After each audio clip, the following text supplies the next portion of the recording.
सरकारले बल जफ्ती डोजर चलाएर सुकुम्बासी बस्तीका बासिन्दालाई हटाउन तयारी गरेपछि चौतर्फी विरोधसँगै आलोचना सुरु भएको छ।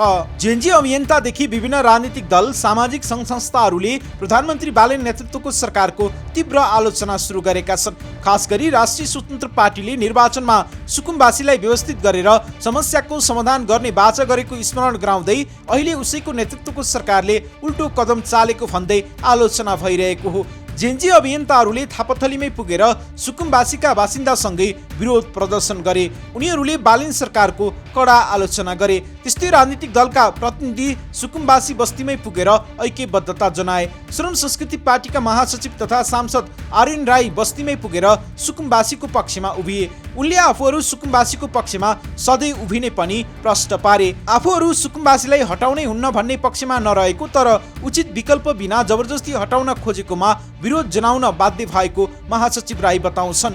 सरकारले तपाईँको यो सुकुम्बासी बस्ती हट्नुहुन्न भन्ने लाइनमा कोही पनि छैन क्या, तर सबैले व्यवस्थापन त गर्नु पर्यो नि त, सही ढङ्गले होइन व्यवस्थापन गर्नु पर्यो क्या।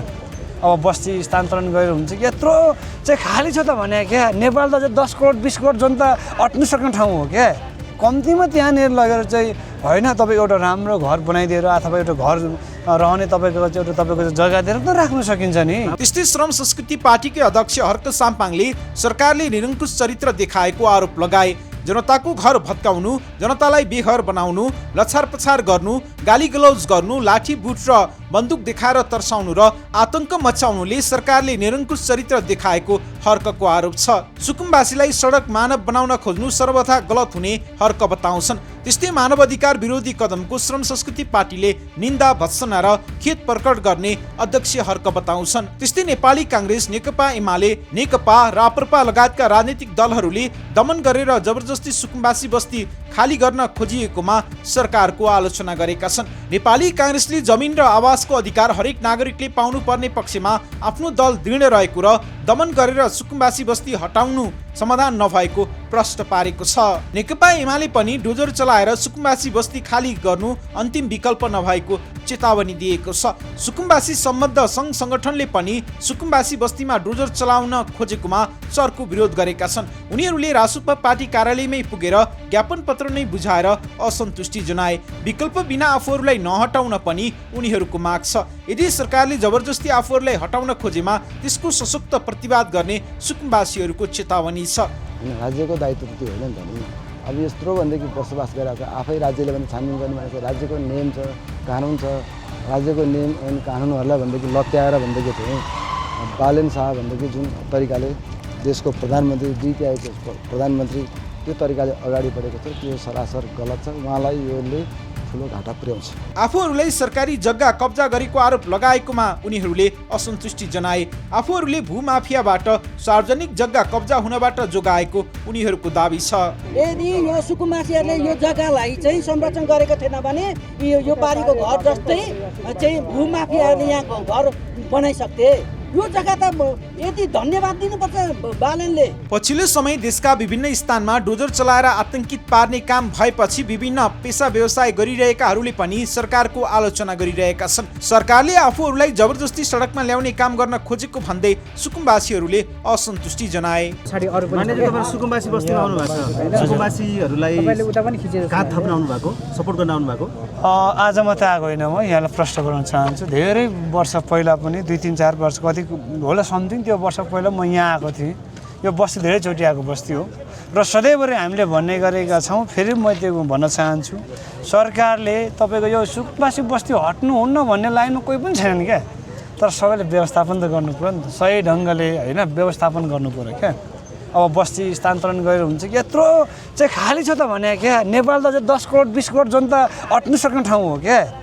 कम्तीमा त्यहाँनिर लगेर चाहिँ होइन तपाईँको एउटा राम्रो घर बनाइदिएर अथवा एउटा घर रहने तपाईँको जग्गा दिएर त राख्न सकिन्छ नि। बाबुराम प्रधानमन्त्री हुँदाखेरि नै त्यहाँ जान मानेनन्, तर अब सरकारले के भनिरहेछ भने अहिले होटलमा रहेर राख्ने, पहिचान गर्ने को सुकुम्बासी हो, कोसँग सम्पत्ति छ, जग्गा छ, घर कहाँ छ, पुर्कुली थलो कहाँ हो, कसैको केही छैन भने उनीहरूलाई चाहिँ सुरक्षित ठाउँमा आवासको व्यवस्था गर्ने भनेको छ नि।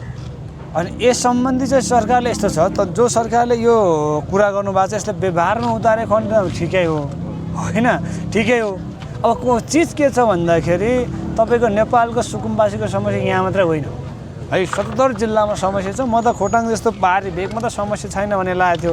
बेनै जिल्लामा त झनै त्यो दलितको हकमा मात्रै 200 समथिङ छ भन्ने कुरा मैले डेटा प्राप्त गरेको छु। भनेपछि देशभरि कति होला हेर्नुहोस्।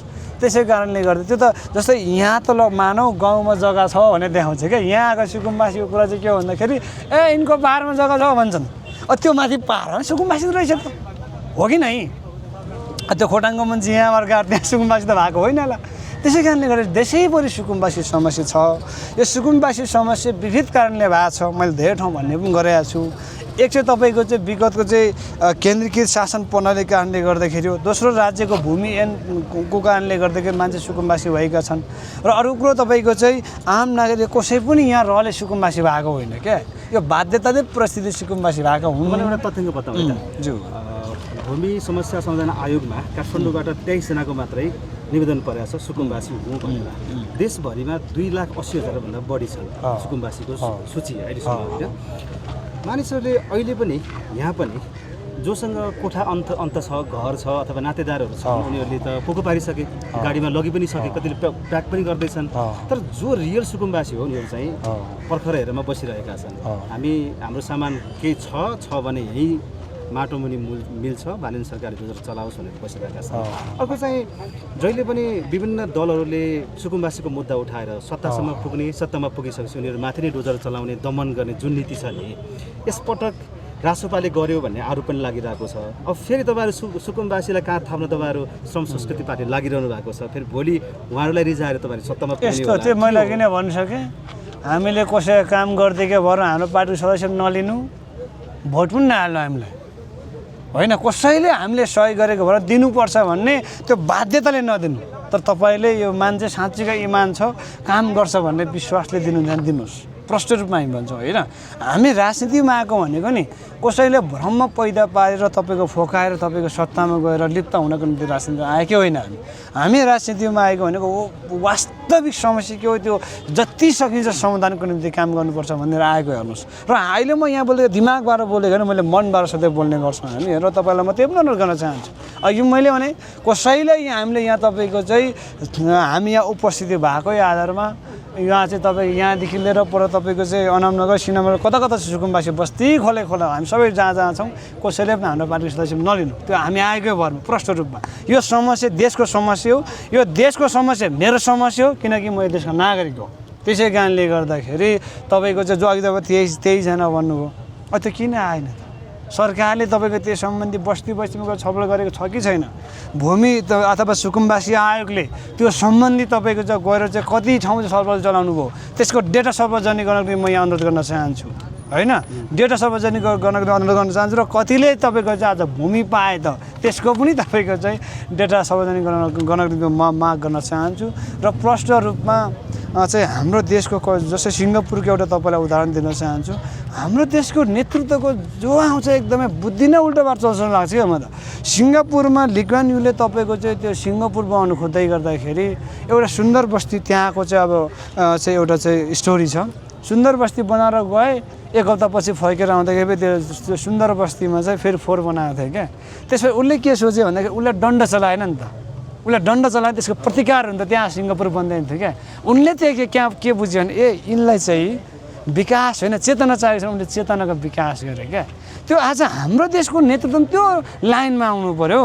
यहाँ फकाइ फुलाइ गर्ने के मिठाई तपाईँको चुट्किला र गफको भरमा भोट माग्ने, अनि माथि गएर गरिब निर्गम त्यो दण्ड चलाउने। र हाम्रो देश त्यस्तो देश हो क्या, तपाईँको चाहिँ गरिब र धनी बिचको ठुलो तपाईँको चाहिँ अन्तर भएको देश हो। 3 करोड नेपालीमा तपाईँको चाहिँ पुँजीपति धनाढ्यहरूको सङ्ख्या भनेको बढी हजारमा होला, तर लाखमा छैन। हेर्नुहोस्, करोडौँमा हामी करोडको सङ्ख्यामा हामी गरिब छौँ, निमुखा छौँ। त्यो कारणले गर्दाखेरि र 50औँ वर्षदेखि बिगारेको देशलाई एकैचोटि आएर जनताको घाँटी निमोटेर बनाउँछु भन्नु त्यो चाहिँ तपाईँ न्यायसँग छैन।